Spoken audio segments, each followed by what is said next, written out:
many, many people who started in this building are working all over the United States in very high profile positions. And the camera doesn't lie. So you have to find people that are authentic, okay?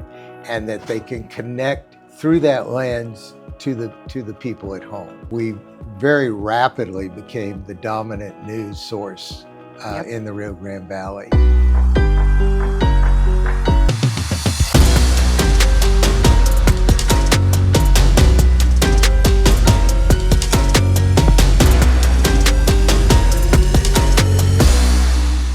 Hello and welcome to another episode of the Maria Perez Show. Today I have the great honor and privilege of interviewing a very special guest. And let me tell you a little bit about him. He's a radio and television pioneer. He's a visionary. He's a prominent businessman. But most importantly, he is the founder of Univision 48 and Fox News here in the Rio Grande Valley. You want to get to know him? Let's introduce him. Mr. Larry Safir, thank you so much for being here. Maria, it's a pleasure to be here. Yes, you don't always get the opportunity to interview your boss, so I'm one of the lucky ones. And I want to just, first of all, I want to start with just telling you how excited and how much I look forward to this interview, and let me tell you why. I grew up watching Univision here in the Valley. Obviously, a lot of us grew up watching Univision. And I remember as a young girl sitting in our living room floor watching Univision 48. And I remember telling my parents, I'm going to be on that anchor desk one day. You know, that's very meaningful to me. Yes. You know, Que Nuevo was KNBO, Univision 48, Noticias 48. We took a lot of pride in the development of Spanish language news here on this side of the border. There were a lot of people who thought that it was not going to be viable, that we couldn't take on the general market news stations. And with the help of great staff and great people and a wonderful community, we very rapidly became the dominant news source in the Rio Grande Valley. And this station and this news department and this building was built exactly for what you just said. It was built for the people in the Valley and for people like you to have aspirations for being in this industry. It's crazy how, you know, I feel like manifestation is real because I didn't know that I was manifesting it as a child, saying I'm going to be on Univision one day. And now I'm here, and to be able to interview you, you are the founder, the creator that launched this station. And as you mentioned, has had a lot of success throughout the years. So how does that make you feel? Well, it's very gratifying. Like I said, a lot of great people. You know, I don't think I particularly possess great talent myself. I think I have an eye for great talent. Yes, you do. And I've heard about that. I think you're great talent. Thank you. I think you are like many who have come through this door that not only will do great things here, but are able to move on and do great things all over the country. Yes. I think you know that many, many people who started in this building are working all over the United States in very high profile positions, running media and doing news all over the country. That's very gratifying. Right. And I also feel that not just in media, but a lot of the people, the talent that you have hired that has now gone on to do bigger and better things has also been able to occupy government positions. That is correct. It opens a lot of doors. Yeah, we this building, this organization has been a real breeding ground for talent. Of course, the talent was already here. You know, it's opportunity. We met the opportunity. The talent met the opportunity, and they've been rewarded, and they're working all over the United States now. Can you talk to us a little bit about the history of Univision 48? Eventually, you also had the vision of adding Fox in South Texas, so we're now a duopoly station. So 32 years ago, the Rio Grande Valley was the seventh or eighth largest Hispanic market in the United States. Did not have a Univision station. Mm-hmm. Their Telemundo was here, and Televisa, of course, was across the border. But this was the largest market in the United States without a Univision station. A family friend of my family had a permit to build a TV station here. And together we went out and secured an affiliation agreement with Univision. And we brought, the premier Spanish network in the country to one of the largest Hispanic markets in the country. So, of course, we had immediate success. Was there something about Spanish television that just made you think, I want to invest in Spanish television? What is it about the Hispanic community to you? So, a little bit about my background, okay? I'm a second generation broadcaster. My father, Nathan Safir, started the first Spanish language radio and television station in the United States in San Antonio, Texas. KCOR AM and KCOR TV. Those were the first Spanish language media properties in the whole country. KCOR TV became KWX TV, which became the Spanish International Network, which became Hallmark, which became Univision Televisa. And then, of course, where there was one KCOR AM Spanish language radio station, became hundreds and hundreds of Spanish language radio stations around the country. So I grew up in that business. From 5 years old on, I was around Spanish language radio and Spanish language television. At 15 years old, I ran errands for the Spanish language radio station. And at 19, I was selling advertising to car dealers for the Spanish community. So it's something that came very natural for me. How was it growing up in that environment around your father, your family? You said that they come from this background. So how was it for you growing up? It was fantastic. It was fantastic. The culture, the camaraderie, the familyness, the deep roots in this culture, and the broadcast industry. And we mentioned earlier, you have a great eye for choosing great talent. And you have proved that because when Univision 48 launched here in the Rio Grande Valley, it was a total success. And that has to do with the talent that is on air. So what is it that Mr. Larry Safir looks for when choosing the right people? Well, like I say, you would be one of those people that I would choose. The camera is very particular on who it likes and who it doesn't like. You could be a very attractive person and the camera not be friendly to you. And you can be someone that the camera, really flatters. And so I think that part's important. What does the camera think of you? And the camera doesn't lie. So you have to find people that are authentic, okay, and that they can connect through that lens to the people at home. If the camera will keep you, if you're not authentic, from connecting, and if you don't connect, it's not going to work for you career-wise. Right. So I think you look for that connectivity. Do you connect through the camera? And you do. And then you also look for passion. It's a tough business. News is 24 hours. It's 7 days a week. There are times you sleep in the building. There are times you're in harm's way. Of course, there are times when it's a lot of fun, and covering high school football games.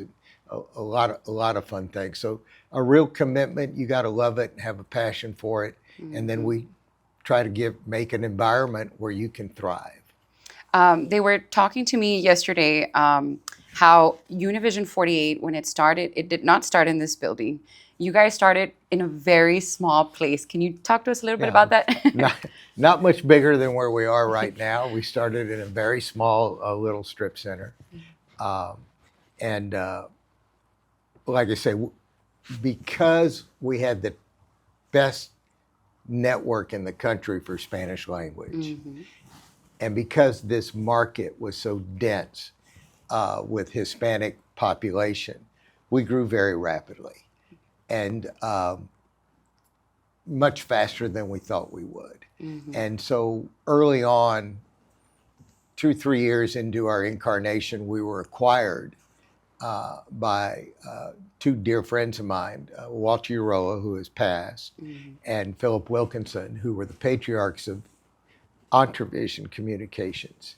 And their first acquisition was Univision 48, and I became a partner with them. And a few years later, we became a public company and then started acquiring stations all over the country.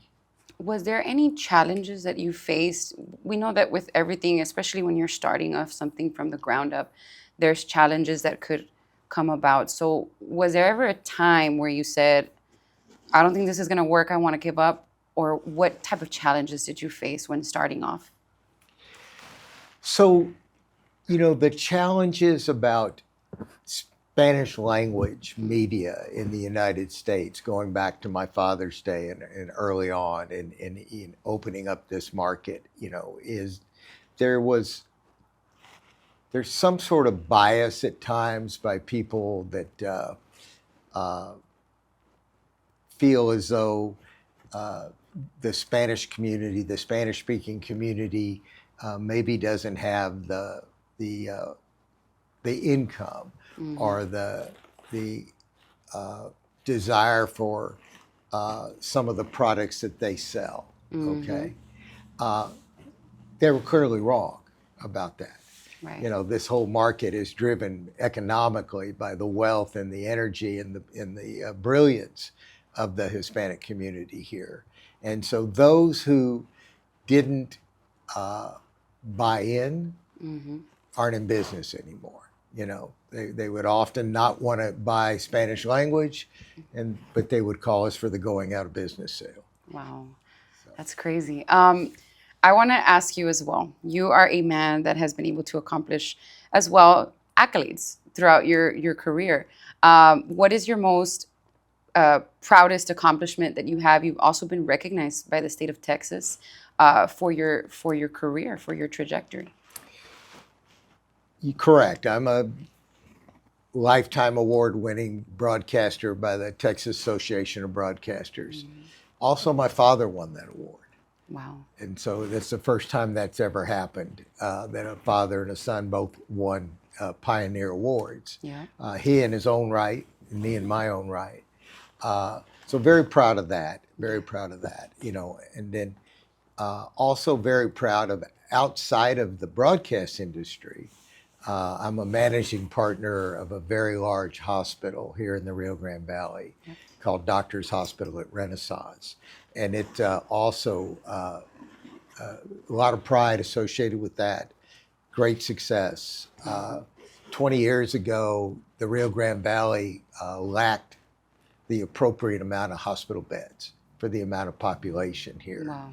And so a good friend of mine who actually built the building we're sitting in, a guy named Alonzo Cantu, who I think you also have interviewed, had this idea of well, let's just build our own hospital, and invited a few people in. I was one of them.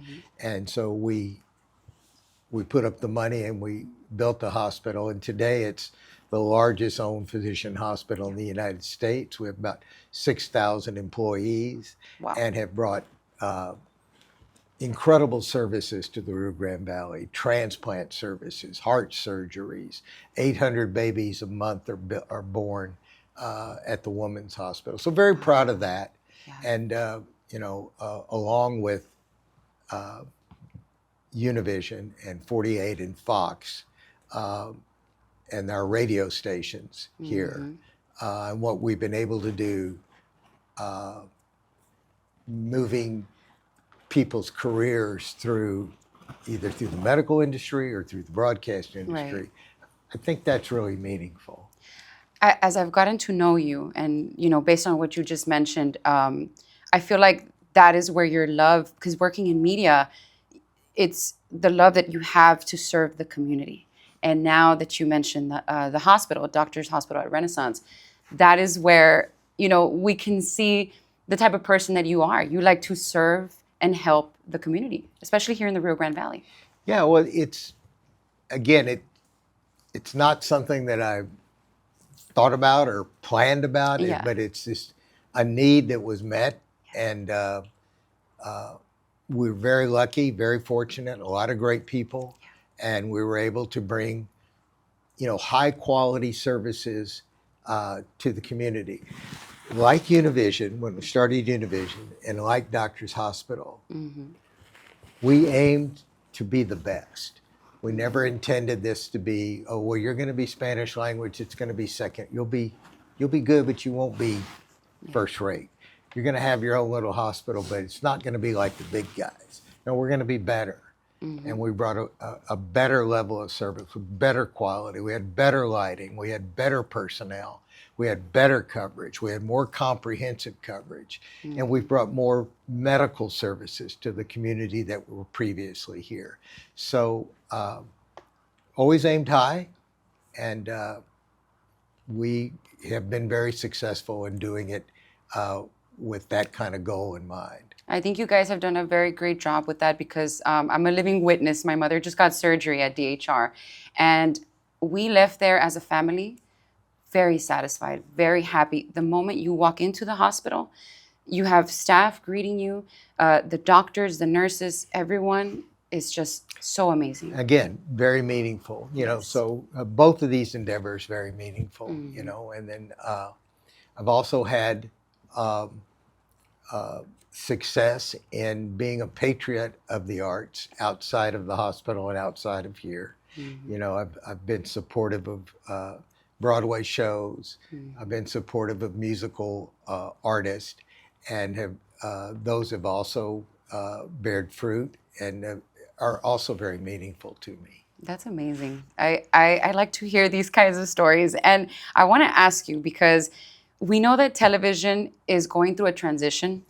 We live in a digital world now. Social media is very big, and that is where we, now working here, I upload my weather content on social media platforms. So throughout the years, how have you been able to adapt your leadership skills to the new trends now? Well, like I say, I don't think I particularly possess any particular talent, but I do align myself with people like you who do know the industry and do know, where we should be investing and what we should be doing and where we should be focusing. My skill set is not in digital. My skill set is not in AI in particular, but my skill set is in associating with talent. And I think that still plays. I think that still plays. I know that you've mentored a lot of people in the broadcasting industry. How do you see the next generation of media leaders? Yeah, it's a good question. It's a tough question. The landscape is changing faster than I think any of us can really get our arms around. You better know AI, better know how to use it, make it work for you, because that's the world we're living in. That's the world we're going to be living in, and it's not 5 years from now. It's happening. It's happening. It's next year. Yeah. It's next year. How is Mr. Larry Safir? I know this wasn't part of the questions, but how is Mr. Larry Safir as a boss, especially when you were starting off? Because we know that this is your baby. You had to be on top of things. Yeah, I think it depends on who you ask. You'll probably get different answers about that. The person behind the camera can tell me. Pedro's a great example Yes. of someone that needed almost no management whatsoever. Pedro came to work every day, inspired, wanting to do sports, bringing ideas, showed up on time, did his job. But he also worked with people that didn't do that were also talented, but required, more mentorship and more guidance. Always tried to have a lot of fun, work with a lot of humor, but the expectation for excellence was always there. Was always there, and I think the staff knew that. So they knew that. So as I came back to Univision, the newer generations behind me, they obviously have a very different mindset than me. So what recommendations do you give the newer generations and media leaders that are coming in, and what mindset? I think that's very important. What mindset do they have to have the moment they walk in here? Because I remember when I was an intern here, I came in and I said, I want a job here, so I need to grab the bull by the horns and do what I have to do and accept constructive criticism. I think that's very important. I love that. Yeah. So I think it begins with what they want. Okay, so why are you here? What do you want? What do you want to accomplish? I think our role, or as a boss, manager, whatever you want to call it, is to facilitate your growth. Okay, not necessarily to facilitate mine, but to facilitate your growth. So I look to the person, try to find out from them what it is they want to accomplish, and see whether or not that can be accomplished here or not. And if not, I would advise them, maybe this is not the right career path for you. But if that's what you want, and we agree that it's something that can be accomplished, that my job is to make sure that gets done and to help you do that. But it's got to come from the individual.